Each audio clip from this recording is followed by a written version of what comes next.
আমার কাছে আমার মায়ের যতটা ইজ্জত, আমার একটা হিন্দু মায়ের, আমার একটা দলিত মায়ের, আমার একটা ঈসাই মায়েরও ততটা আমার কাছে ইজ্জত আছে। আমার বিটির যতটা আমার কাছে ইজ্জত, আমার একটা হিন্দু বিটিরও ততটা আমার কাছে ইজ্জত, একটা দলিত বিটিরও ততটা ইজ্জত, একটা আদিবাসী বিটিরও ততটা ইজ্জত। যদি বলেন প্রমাণ চাই, আমার দেশের যতগুলো জাতি আছেন তারা শুনে যান, আপনাদেরকে প্রমাণ দিয়ে যাচ্ছে এই ক্ষীরপায়ের মাটিতে কালকে মারা যেতে পারি, আমার কথাগুলো লকিরের মতো ভাসবে পৃথিবীর বুকে। আমি মরে যেতে পারি, জেলের কুঠরিতে চলে যেতে পারি, কিন্তু আমার কথা লকিরের মতো ভাসবে। শুনেলেন এই ভারতে কতগুলো বাবা, ধর্ষণকারী বাবা জেলের কুঠরিতে আছে। দেখো, আমি বলবো না, মিডিয়াওয়ালারা বলছে। বাবা রাম রহিম কয়েকশো মেয়েকে ধর্ষণকারী বাবা জেলের কুঠরিতে বসে আছে। রাজা রামপাল 70-75 বছর বয়স, মিডিয়ারা লিখছে, মিডিয়ারা প্রকাশ করছে, তার বিছানা থেকে চকলেট পাওয়া গেছে। এক একটা চকলেটের দাম 80,000 টাকা। আমেরিকা থেকে মাঙ্গিয়ে ওই চকলেট খেত আর মেয়েদিকে ধর্ষণ করত। জেলের কুঠরিতে বসে আছে। আসারাম বাপু জেলের কুঠরিতে বসে আছে, বলাৎকারী বাবা। আর আমি তোমাদেরকে চ্যালেঞ্জ দিলাম, গোটা মেদিনীপুর জেলায়, পূর্ব আর পশ্চিম মেদিনীপুর জেলায় কোন একজন ভাই একটা ইমাম যদি বার করে দেন যে মসজিদের ভেতরে 10টা মেয়েকে ধর্ষণ করে জেলের কুঠরিতে বসে আছে, তার জুতোর মালা পরবো ইনশাল্লাহ। তোরা একবার বলুন নারায়ে তাকবীর। আমার মুসলমান ভাই, আল্লাহ উলামা দিকে ওই ভ্রণটা দেয়নি, দিমাগটা দেয়নি। বাবা রাম রহিমের কাছে যে সমস্ত হিন্দু মা বোন যেত নিজের মেয়েকে নিয়ে, बाबा हमारे बेटियों को आशीर्वाद दीजिए, बोले गुफा में भेज दो। साला गुफा के अंदर आशीर्वाद है। और हमें अगर कोई कहे हमारा मुसलमान भाई कि हजरत मेरे लड़की के लिए दुआ कर दीजिए, तो मैं यही दुआ करता हूं मुंह से कि अल्लाह तुम्हारे बीबी को, तुम्हारे बेटी को सलामत रखे। ये हमारा दुआ है, ये हमारा आशीर्वाद है। अगर कोई हिंदू बेटी, हिंदू मां हमसे कहे कि हमारे बेटी के लिए हजरत दुआ कर दीजिए, तो मैं यही दुआ करूंगा सबसे पहले, अल्लाह तुमको कबूल फरमाए, अल्लाह तुम्हारे बेटियों को सलामत रखे, तुम्हारे बीबियों को सलामत रखे। बस हो गया आशीर्वाद। इसी को आशीर्वाद कहते हैं। साला আমার কাছে যদি কোনো মুসলমান ভাই আসে, হুজুর আমার বিটির লেগে দোয়া করবে, তা আমি কি বলবো? আমার কামরার ভেতরে ভর। नाउज़ बिल्लाह, ये हमारे उलामाओं का अखलाक नहीं है, এটা আমাদের আলেমদের আদর্শ নয়। আল্লাহর কৃপায় আল্লাহ আমাদেরকে পাক পবিত্র রেখেছে, আল্লাহ যেন হেফাজত করে। জোরে বলুন আল্লাহুম্মা আমিন। বেঈমান কাফের এমন জাল বিছিয়েছে, আপনি জালের মধ্যে ঢুকে আছেন, সহজে বেরোতে পারবেন না। জালগুলো এমন ভাবে বিছিয়েছে, আপনি কি করে বেরোবেন? বেরোনোর রাস্তা একটাই। আপনারা যেন কচু জানেন তো, কচু, এ কচু জানেন না? কচু পাতা দেখেছেন তো? কচু পাতার উপরে পানি দিলে থাকে না, পড়ে যায়, পড়ে যাবে, স্লিপ। মুসলমানের ইমানটা একজাক্টলি ওই জায়গায় দাঁড়িয়ে আছে বর্তমান সময়ে। একটু ডিসব্যালেন্স হলেই ইমান নষ্ট হয়ে যাবে। বহু মুসলমান ইমান নষ্ট করে দিচ্ছে। আর এই ভারতের মাটিতে যারা মুসলমান ভাই আছেন তারা শুনে যান, যতগুলো বর্তমান যুগে ইসলামের দুশ্মন আছে, একটাও অমুসলিম ঘরে জন্ম নেয়নি, সব মুসলমান। যদি বলেন হুজুর প্রমাণ দেন, রুবিকা লিয়াকত 1 নম্বর নেমক হারাম, ইসরায়েলের জন্ম, ইহুদিদের জন্ম। 2 নম্বর তারেক ফতেহি দিল্লিতে মিডিয়ার সামনে বলেছিল ইসলাম এক ক্যান্সার কি तरह बीमारी है। নাউজুবিল্লাহ বলে, আল্লাহ তাকে ক্যান্সারে আক্রান্ত করে মৃত্যু দিয়েছে। জোরে বলুন সুবহানাল্লাহ। তসলিমা নাসরিন এ মুসলমান ঘরে জন্ম নিয়েছে, এ বলেছিল ইসলাম হচ্ছে পঙ্গু ধর্ম। সে ক্যান্সারে আক্রান্ত, তার একটা স্তনকে কেটে ফেলা হয়েছে, আল্লাহ তাকে পঙ্গু করেছে। জোরে বলুন সুবহানাল্লাহ। নাজিয়া ইলাহি খান দোভাষী, না বিহারি না বাঙালি, এটা দুয়াজলা মাল।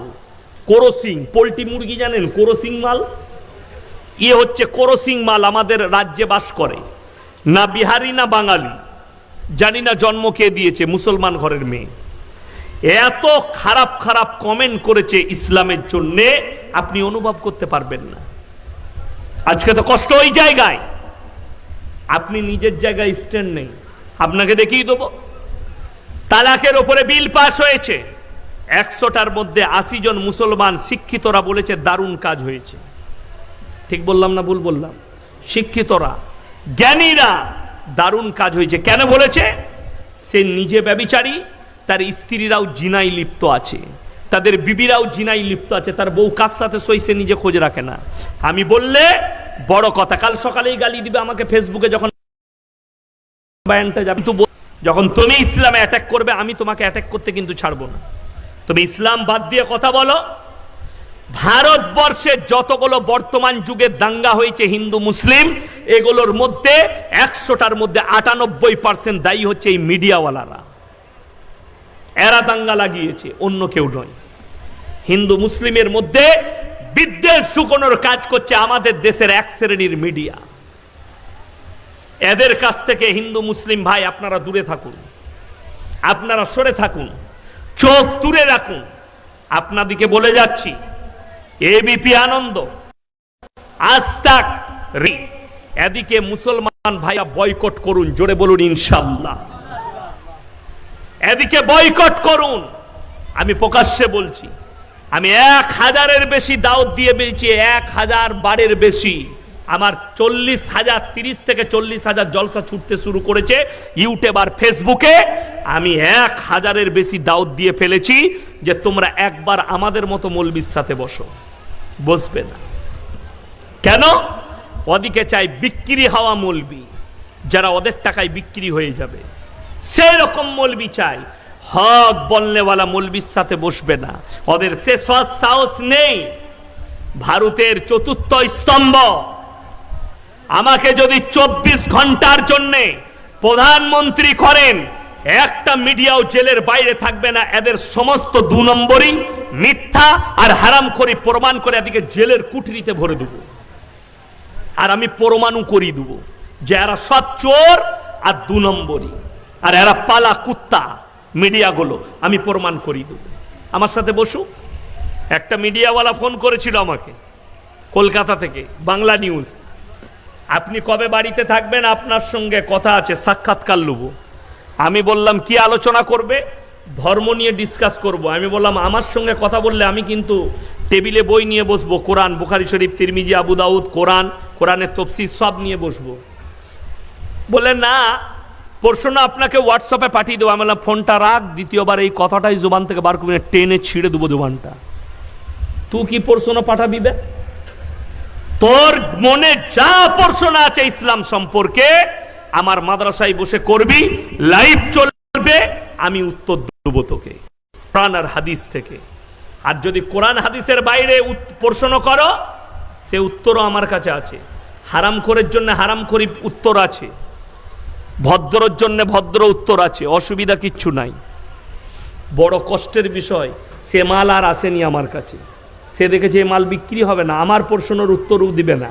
আমি যেটা বেঁধে দেবো সেটা বলবে না, তার বাইরে যাবে। হ্যাঁ, আমি গণ্ডির বাইরে কথা বলতে চাই, তোমার বাঁধা গণ্ডিতে কথা বলবো না আমি। তাইলে তো ফেঁসে গেলাম, ইসলাম নষ্ট হয়ে গেল, ধ্বংস হয়ে গেল। আজকে ওই কারণে মুসলমান পিছিয়ে, আমরা নিজের কালমার ওপরে স্ট্যান্ড নেই। আপনাকে দেখিয়ে দিচ্ছি, তসলিমা নাসরিন 1 মাস আগে কি বলেছে জানেন?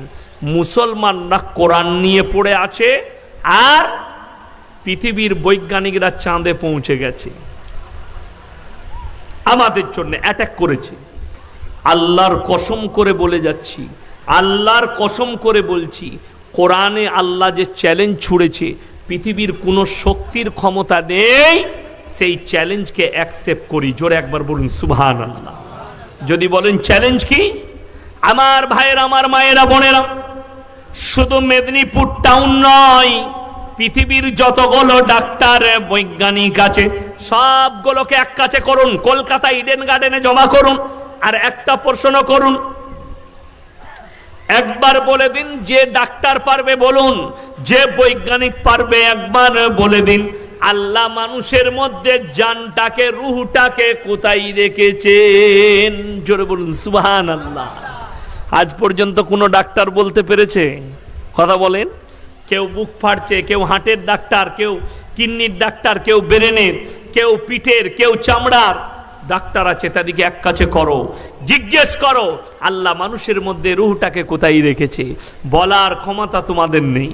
আমার নবী, বিশ্ব নবী আল্লাহ রাব্বুল আলামিনকে বললেন, ইয়াসআলুনাকা আনির রূহ, ওগো আল্লাহ রূহটা কি? আমার আল্লাহ উত্তর দিলেন, কুলির রূহু মিন আমরি, হে আমার বিশ্ব নবী, রূহ হচ্ছে আমার আল্লাহর একটা হুকুম। আমি বলবো চলে যা, আবার আমি হুকুম দেব, তখন তাকে ফিরে আসতে হবে। জোরে বলুন সুবহানাল্লাহ। আমার হুকুমের নাম কিয়ামত পর্যন্ত। চাঁদ তো অনেক দূরে রয়ে গেল, দুনিয়াতে এতগুলো মানুষ এত ফারছে, তসলিমা নাসরিন তোর মতো 100টা যদি হারামের আওলাদ জন্ম নেয়, আমার আল্লাহর করার ক্ষমতা রাখেন না। এটা একটা গেল। অপর জায়গায় চলুন। মারাজাল বাহরাইনি ইয়ালতাকিয়ান বাইনাহুমা বারযাকুল লা ইয়াবগিয়ান, আমি আল্লাহ দুটো সমুদ্রকে পাশাপাশি বহমান করেছি, একটার পানি নীল আর একটার পানি সাদা, তাদের মধ্যেখানে এমন অন্তরাল, অন্তরাল মানে হচ্ছে দেওয়াল, এমন দেওয়াল দিয়েছি আল্লাহর কসম কিয়ামত পর্যন্ত পৃথিবীর বিজ্ঞান খুঁজে পাবে না, দূরবীনের সাহায্যে দেখতে পাবে না। এটার নাম হচ্ছে আল্লাহর হুকুম। আমি যতদিন না হুকুম দিচ্ছি তারা একে অপরের সঙ্গে মিশ্রিত হবে না। পরের আয়াতে আল্লাহ বললেন, ফাবিআইয়ি আলাই রাব্বিকুমা তুকাজ্জিবান, হে আমার বান্দারা, তোমরা আমার কোন কোন নিয়ামতকে অস্বীকার করবে? জোরে একবার বলুন সুবহানাল্লাহ। আল্লাহ এত সুন্দর নিয়ামত দিয়েছে, পৃথিবীর মানুষের ক্ষমতা নেই যে তারা অ্যাকসেপ্ট করে, পৃথিবীর শক্তি পারবে না। আর তুমি কোথা থেকে চ্যালেঞ্জ ছুড়ছো যে কোরআন, মুসলমানরা কোরআন নিয়ে পড়ে আছে? আমার মুসলমান ভাই, বর্ধমানে ইউনিভার্সিটির এক প্রফেসর, তার নাম হচ্ছে তানবীর নাসরিন। নামটা শুনে কি মনে হলো হিন্দু না মুসলিম? তাড়াতাড়ি বলেন, আরে জোরে বলেন না। মুসলিম।